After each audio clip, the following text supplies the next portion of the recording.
Welcome back to the channel, and welcome back to this series where I am reacting to David Shapiro's video that he published yesterday called It's All Over in 2 Years. I'm Perry Gruber, the Enlightenment Guy. Let's get back to the video. Be no problems for which I am better suited to solve than the machines we are building and using. Sure, we can cope with platitudes like, yes, but you still get to choose which problems to solve, or there's no replacement for human taste. And those are indeed copes. I've written at length about the macroeconomic reality we are facing, but the subjective reality is somewhat different.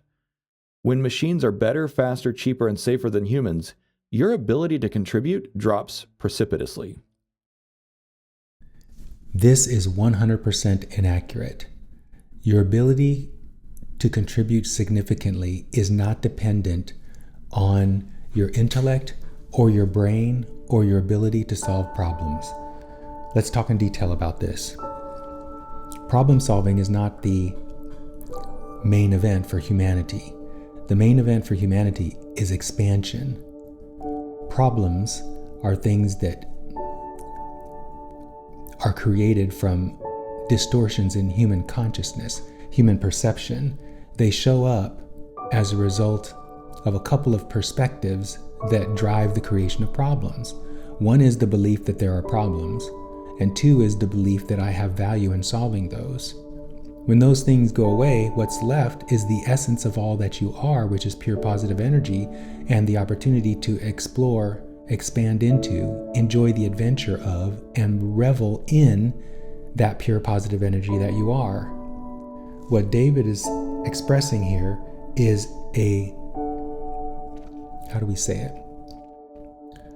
focus on a distortion through which he has identified his value and his identity with the distortion. The distortion being that the only value I have to contribute is the ability to solve problems or contribute significantly through my intellect. Now, earlier I think in the first episode, the first video I did, or maybe the second one, David talks about having a wife. I would hope that David's wife sees him as more than a problem solver. Hopefully, she sees him as a dear, loved, special, precious, generous, kind, and loving person. I was going to say human being. She may not be able to perceive him as pure positive energy, but that's irrelevant at this point in our expansion. So even from the perspective of his marriage, David is more than a problem solver or contributor to society.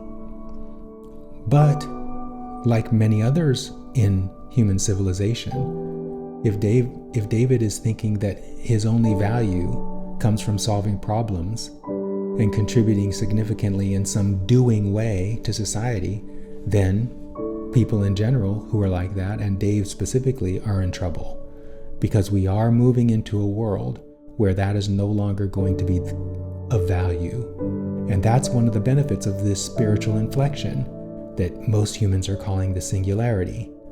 This spiritual inflection is stripping away that which is not at essence with who and what we are. And what's going to be left behind is the essence. And the essence of who and what we are is spiritual. Spiritual creators. Let's get back to Dave's wonderful video. Part 2. What remains? I do need to dial back the melancholy a bit. Yes, AI will soon render my problem-solving abilities moot. But there are dimensions of humanity that simply cannot be automated, and it is mathematically provable. I've done this calculation many times. So before he gets to talking about, I know what he's going to talk about next, but before he gets there, I want to touch on mathematics. Many human beings, especially those who are focused on objective reality, there's no such thing as that, but for those who are focused on that objective reality. There's no such thing as that. Mathematics is a big, important concept. In fact, some people, including Elon Musk, argue that the universe is based on math. That is not the case. The universe is based on vibration, the fundamental spiritual principles underlying how all that is works. It has nothing to do with math. Math is an interpretation that human beings have created to try to better understand this fundamental spiritual principles underlying all that is. And so you're going to hear David's going to start talking about areas in which he perceives he's going to start talking about areas in which he believes he still can contribute value. But notice that what he's about to say all have to do with Dave producing, David doing. And the problem with that is we are being stripped of everything that is not essential. And doing is not essential. Being is essential. The biggest value you and everyone else on the planet, including what supposedly, according to science, is inanimate matter, the biggest contribution all that is makes to all that is being, not doing. Doing is the inspired output of being. But in distortion, doing shows up as value creation, and it's not. Value creation comes from being, focusing the pure positive energy that is us onto a particular frequency. And as a result of being that frequency, focusing being that frequency, the universe assembles all the cooperative components that then moves forward the focus, the energy that is us, the pure positive energy that is us, into the furthest forward manifestation of that focus. And that's where physical reality comes from. So it is being that has immense value, not doing. Let's continue. How many good novels are possible to write? I won't bore you to death with the math, but the number of viable novels in English alone is absurdly astronomical. The number usually falls somewhere between 10 to the 100th power and 10 to the 150,000th power. Novels are possible to write depending on how you estimate it. Okay, blah, blah, blah. It doesn't matter the infinite number of novels that could be written. What matters is being. Again, if David didn't be, he could not be inspired to write. If David didn't be, he couldn't be inspired from his own core values to do this arithmetic that he did to come up with how many potential volumes of science fiction that can be created in the English language. All of that doing is blah, blah, blah. It's about being. If you wanted to talk about doing, let's talk about inspired action. The doing, the only doing that matters, is that doing that the action that you take that aligns you with the full-blown manifestation of that which you have put into motion through your focus. The only action that matters is the inspired action that has you become a cooperative component to the unfolding of that which you want to see. Everything else is just distortion. It's just distorted doing. And so I'm not saying that David will not create value by writing novels. He will. But hopefully, he understands that the best novels he creates are the ones that are inspired from his broader perspective, even if he doesn't believe there is such a thing as a broader perspective.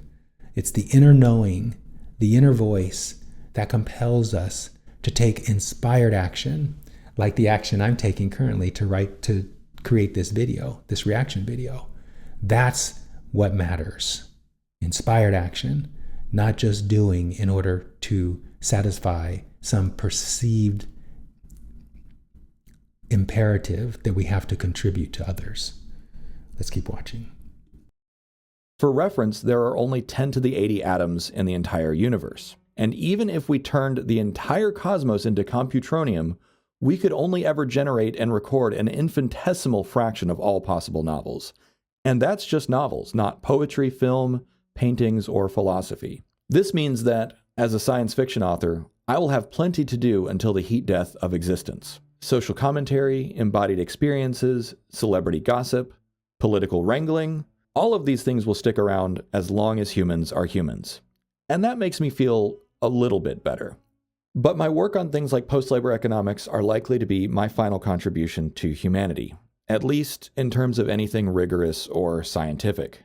AI models are already surpassing most mathematicians in terms of insightful intuitions. Physics and chemistry are next.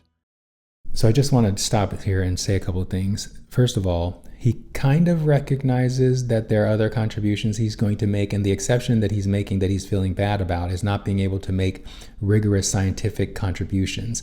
And science, in many respects, is a highly distorted pursuit, a highly distorted act. And it's a good thing that it's being turned over to artificial intelligence so we pure positive energy human beings can focus on what really matters, which is the inspired action drawn from our broader perspective inspiration, and create from that perspective, create as the creators we are, rather than creating through a distortion called science. But you can tell that David has an attachment to value that is perceived value that is created through science. And that is not the most important value. And that is why that value is being stripped away, because it is not essential to the being that we are. The most effective computer programmers today are the 100x engineers, who mostly just use AI to leverage their intuition and produce code faster. But as a former automation engineer, if all you're doing is driving the machine, it's a relatively small step before the machine is driving itself. Just last night, at the time of writing, I was telling my wife that I am grateful, at least, to have the opportunity to be here at the beginning of this singularity, or Fourth Industrial Revolution, where I have the chance to make one final contribution. If my work on post-labor... Again, David, hear me. This is not your one final contribution. Your contribution, the greatest contribution of all the contributions you make, is simply being here.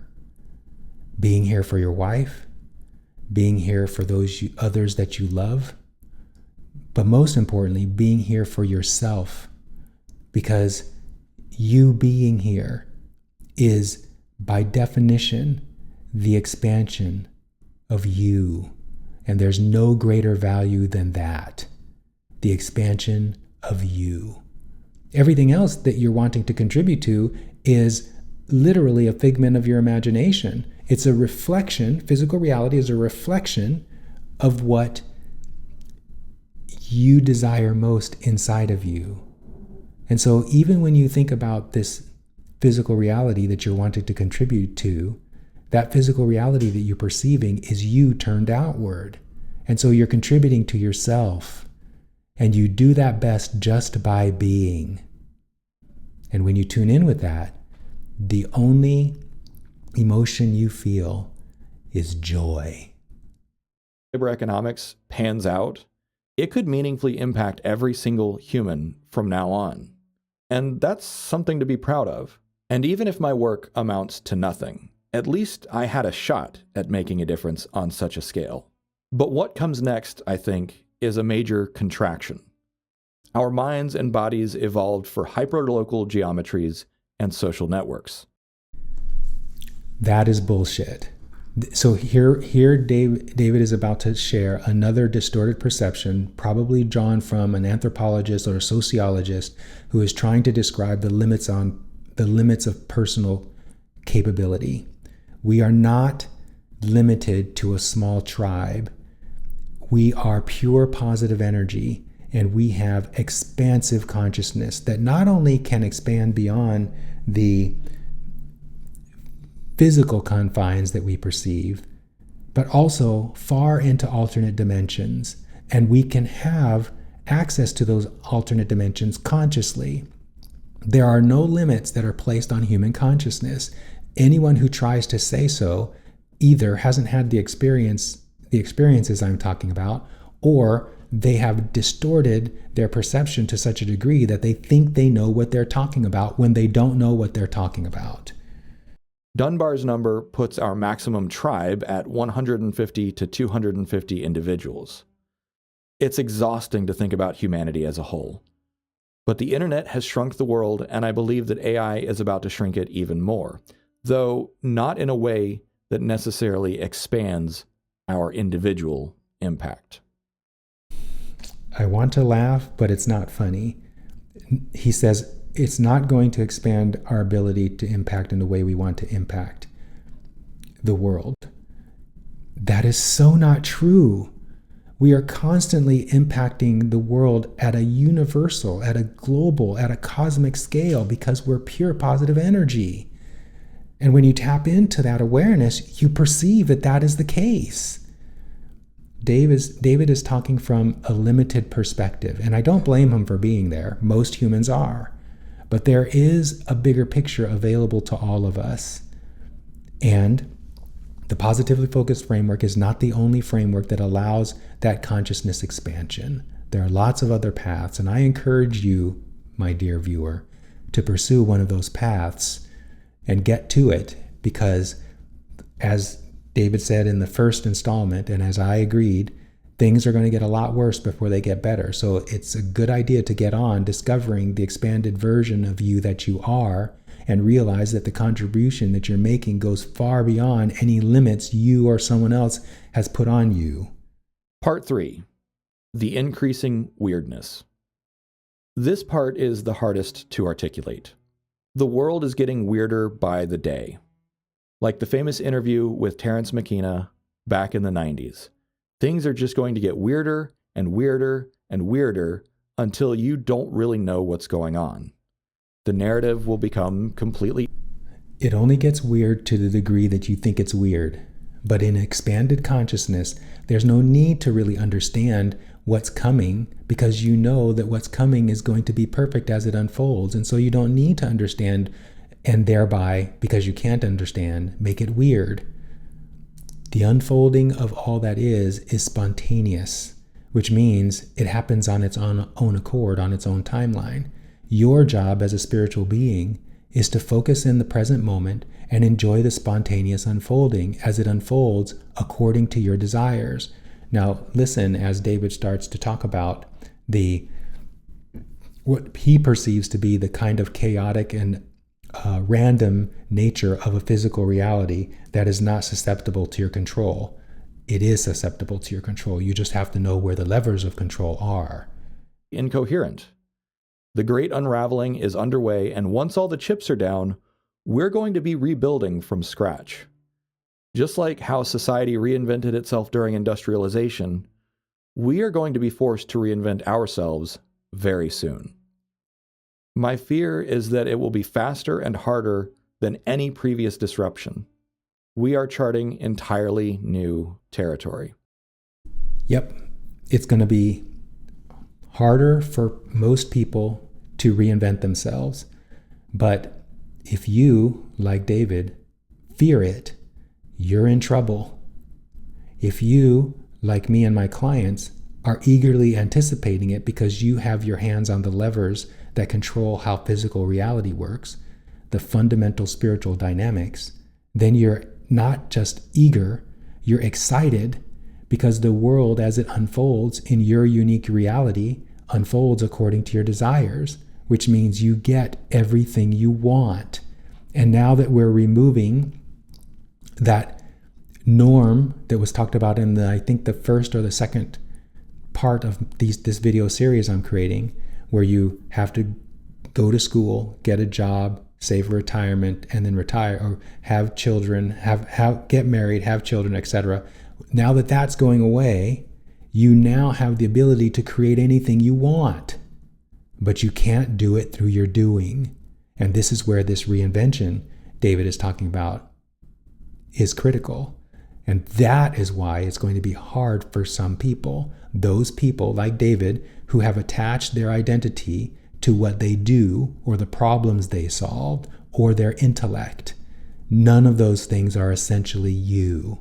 You are pure positive energy here for the fun of expansion that is totally under your vibrational control. The feeling I'm left with is like when you're a little kid going to the doctor. The existential dread of getting poked and prodded and getting all your vaccine boosters. It's infantile, I know, but I have that same yearning for it to just be over, to be on the other side of it all. And I don't think it's an accident that the emotional flashback is to that of childhood. We are all powerless over the global currents that are pulling us along. Absolutely not true. We are not powerless. He's going to talk about in the next 20 seconds about the forces represented by the United States and China as those forces bump up against each other relative to the development of artificial intelligence. These forces are completely under your individual and our collective control. How it's unfolding is, it's going to unfold perfectly for everybody.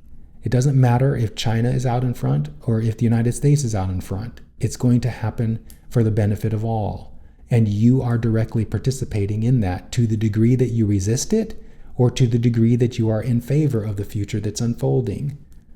You can have a direct control of these outcomes, but you have to control it where the control is available. You can't control it from where David is, where he's in fear and, what was that word he used? Vesperance and melancholy. You can't control it there.